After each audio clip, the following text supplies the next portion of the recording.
The gates of Neverland have closed. Michael Jackson's vision of transforming a 3,000-acre Santa Ynez Valley ranch into Peter Pan's fantasy island is no longer. The miniature train station was Neverland's centerpiece.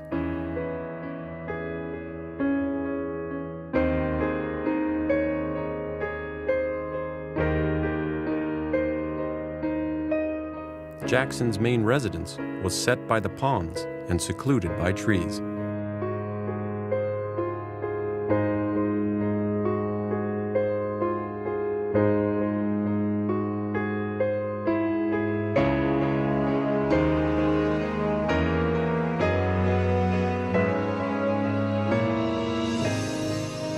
Just down the tracks, only the remains exist of the once active amusement park, merry-go-round, go-kart track, zoo, Ferris wheel, pirate ship, bumper cars, movie theater, and more, all circled by miniature trains.